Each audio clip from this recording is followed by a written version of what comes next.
The Idries Shah Foundation podcast. Practical Psychology for Today. Featuring the works of Idries Shah, voiced by David Ault.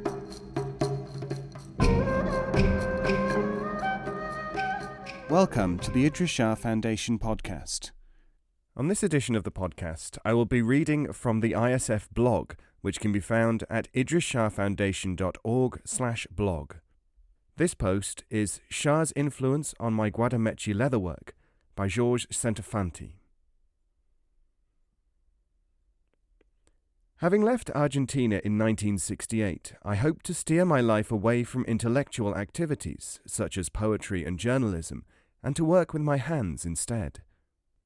By chance, I was lucky enough to find a talented fellow Argentinian in Paris, from whom I learnt my first leatherworking techniques. My move to England in 1973 came at a good time. My daughter was born the same year, and the recently formed Crafts Advisory Committee welcomed me with a grant and the possibility to exhibit in central London. Around the same time, I met Idries Shah, the teacher who would give me qualities I did not possess. I had started working on decorative leather panels, an incredibly versatile medium, as a way of moving into other artistic realms. Somebody had sent me a lovely piece of Arabic calligraphy in the form of a lion, which I turned into a leather tabletop.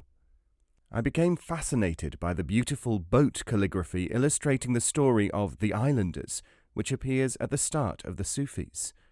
I had made 2 pyro-engraved tableaux or wall hangings with the design as a centerpiece, one of which I offered to Shah that year. 2 years later, he told me he had a collection of calligraphic work he wanted to show me, saying that he was keen to discuss a project which might interest me. On the 28th of September 1975, I met Shah in the Durbar room at his home, Langton House. After inquiring about my work situation, he asked if I was interested in creating artworks with these. Of course, I jumped at the chance. He showed me the calligraphic work he had selected, beautiful and meaningful ones which I took away to study, along with 2 books and some other materials. Shah explained this was the right time to release them. He said, "There is a need for them, and we are interested in these designs circulating. Some of these have an immediate appeal for Middle Eastern people. As they are mostly in museums, these people are now looking for new antiques. If you are interested in doing these calligraphic designs in leather," Shah went on, "we could perhaps organize an exhibition. We will make the arrangements. You can't do this for yourself, but we can." I felt overwhelmed by the unexpected offer of an exhibition and was speechless. Shah continued by saying, "You could also try incorporating certain traditional designs. For example, if you just change the place of things, a floor carpet can become a mural hanging with astonishing results." Taking me around the house, he pointed out the cashmere hangings and the fascinating design of the heart with wings on a brass tray, used as a tabletop. With such a fine representation, its meaning was not immediately obvious to the eye. Shah asked me to design an eagle with the octagon emblem adorning it. When I returned to show him some sketches, the conversation turned to the subject of learning by experience, as opposed to by conventional study. "Better to learn by and through experience," he said. "It means working hard, very hard, but that is the way. Because what happens is that in the accumulation of practice, one comes to the point where all these elements, information, practice, skill, etc., adjust themselves in the right order and place, almost like a helmet being placed on your head." Shah's energy was infectious and communicated or transferred to one the desire for knowledge. I walked out of that meeting with my head buzzing with ideas, visual plans for each piece of calligraphy, and thoughts about experimenting with different types of leather. I felt a need to immerse myself in the study of the Guadamechi art, its origins, as well as most of the decorative techniques involved in it.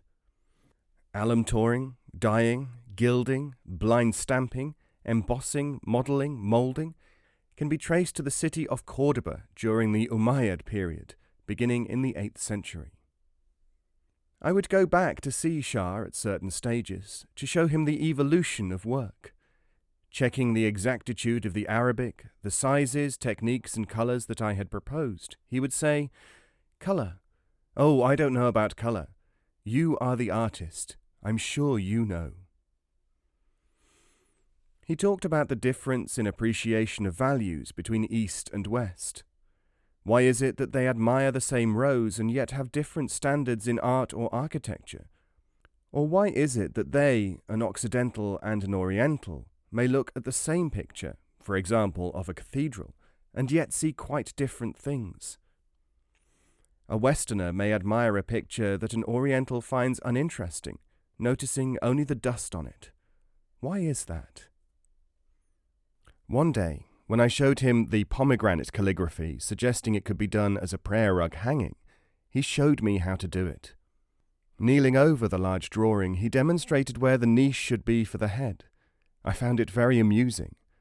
Shah went on to explain that the design at the top of this calligraphy indicated different exercise postures, hands on knees, hands on arms crossed, etc. A layer of secrets hidden to the eye of the uninitiated. During our meetings, we would go through each calligraphy in detail, taking note of the meaning, specific mistakes that appeared, round dots instead of diamond shapes, for example. I would tell Shah which technique I planned to use, and, at times, he would select colours that would be attractive to Easterners, such as green, no yellow, black and gold. He suggested I take inspiration from a piece of kiswa, the embroidered cloth from the Kaaba at Mecca, which was presented to him by King Ibn Saud. Shah was always very encouraging. "Fantastic, beautiful, great, this is great. This is the work of a real artist, a master craftsman." Such praise was manna from heaven for me as I was launched into uncharted technical territories, experimenting and learning at the same time. Sometimes he would call his wife, Kashfi, to come in and see, saying, "Look, isn't this what we want? Isn't it marvellous? Don't you think this is what we wanted to show?" Shah would bring out books talking about specific colours, like the deep Moroccan red, the green felt for the back of the pictures, or a particular deep blue. Rising to the challenge, I tracked down individual vegetable dyes, one giving that very special blue that I used for the background, complementing it with Arabic script written in gold. After a great many trials, I learnt the craft of gilding, using it for the first time for that calligraphy in the image of a mosque. Interested in every aspect of the project, Shah wanted to talk over every detail. We would discuss the costs of materials, the framing of them, whether to use real gold as opposed to paint, and the prices they should sell for. On that question, Shah said, "I know prices are a difficult subject for you because you're the artist. Artists shouldn't have to worry about money. Instead, consider these as originals, part of a lost tradition. There's nobody doing this sort of thing anymore." "Nobody?" I asked. "No one," he replied. "Of course, there are people who can do the calligraphy, but they are not doing it in leather." Almost nothing escaped Shah's attention. For example, he discussed the lighting and the way the pictures could be hung, recommending indirect light, without doubt the best way to illuminate them. He would pick up the fish calligraphy or the mosque in blue and take it around the house to show me the difference. Or from time to time, he would launch into a lecture on Middle Eastern etiquette.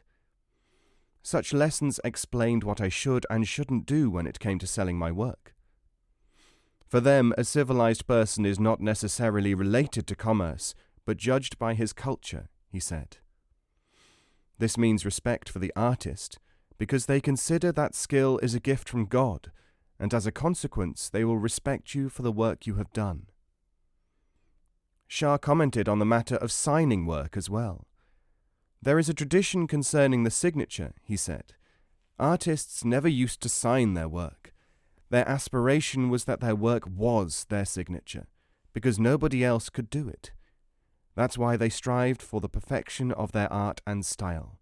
Perfection was their signature, as was their style. When the text for the exhibition catalogue was being prepared, I asked Shah how to present the fact that he had given me the selection of calligraphies and the idea of the exhibition in the first place. "You don't want to draw the attention to me," he replied. "You want to attract attention to yourself. I don't need this publicity, but you do. If you call their attention away from you and onto me, people may lose interest in your work, and that's not our intention." Sponsored by the Institute for Cultural Research, the exhibition took place at the Federation of British Artists at 17 Carlton Terrace, London, SW1, from the 9th to the 22nd of June 1977, coinciding with the Queen's Jubilee. Georges Centofanti's work can be found at www.georgescentofanti.com.